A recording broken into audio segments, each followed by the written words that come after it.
नमस्कार साईं भक्तों। आज हम श्री साईं सच्चरित्र का अध्याय 4 करने जा रहे हैं। साईं बाबा को नमन करते हैं। श्री सच्चिदानंद सतगुरु साईनाथ महाराज की जय।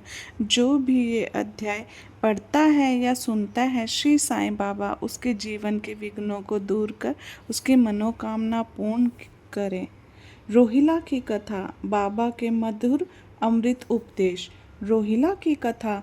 एक बार रोहिला जाति का एक व्यक्ति शिरडी में आया। वह लंबा तगड़ा व हष्ट-पुष्ट था।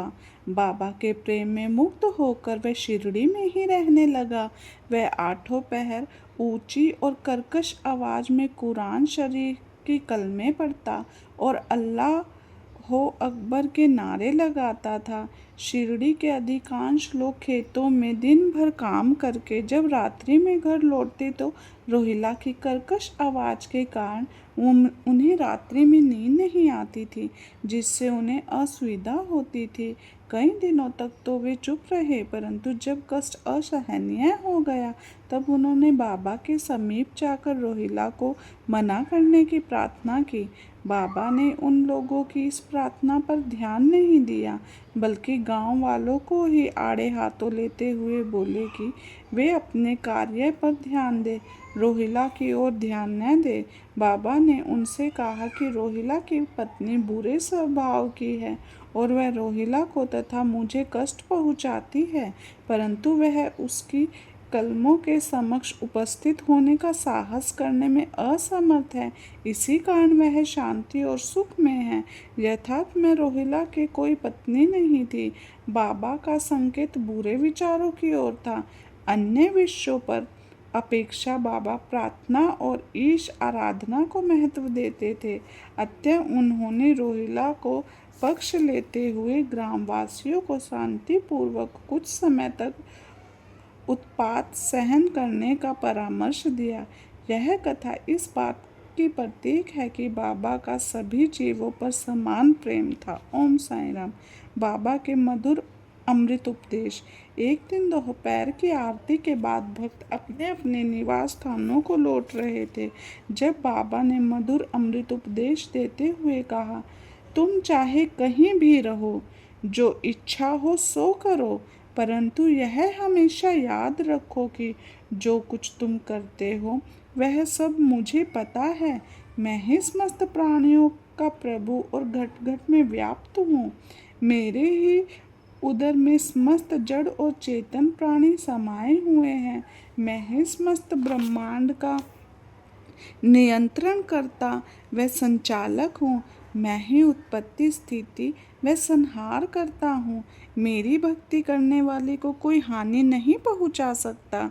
मेरे ध्यान की उपेक्षा करने वाला माया के जाल में फंस जाता है।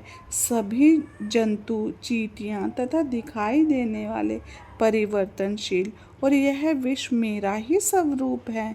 इस मधुर अमृत उपदेश को सुनकर मैंने तुरंत यह दृढ़ निश्चय कर लिया कि अब भविष्य में मेरे गुरु के अतिरिक्त अन्य किसी की भी सेवा नहीं करूँगा। मुझे नौकरी मिल जाएगी। बाबा के ये वचन मेरे मस्तिष्क में बार बार घूमने लगे। मुझे विचार आने लगा कि क्या सचमुच ऐसा घटित होगा। भविष्य की घटनाओं से स्पष्ट है कि बाबा के वचन सत्य निकले और मुझे नौकरी मिल गई। इसके पश्चात मैं स्वतंत्र होकर एकाग्र भाव से जीवन प्रयत्न बाबा की ही सेवा में लगा रहा। इस अध्याय को समाप्त करने से पूर्व मेरी पाठकों से विनम्र प्रार्थना है कि वे समस्त बाधाएं जैसे आलस्य, निद्रा, मन की चंचलता व इंद्रिय आसक्ति दूर कर और ध्यान एकाग्र भाव से बाबा की लीलाओं की ओर ध्यान लगाएं और स्वाभाविक प्रेम कर भक्ति रहस्य को जाने तथा अन्य साधनों में व्यर्थ श्रम न करें। अन्य उन्हें केवल एक ही सुगम उपाय का पालन करना चाहिए, और वह है श्री साईं लीलाओं का श्रवण। इससे उनकी अज्ञानता नष्ट होकर मोक्ष का द्वार खुल जाएगा। ओम साईं राम। साईं भक्तों, जो भी नौकरी के लिए परिश्रम कर रहे हैं कृपया कर अध्याय 4 को ज़रूर पढ़ें या सुनें।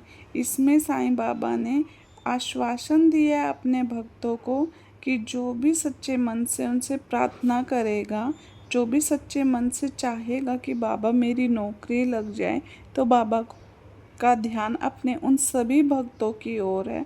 उनकी मनोकामना साईं बाबा पूर्ण करें। ओम साईं राम, जय साईं राम।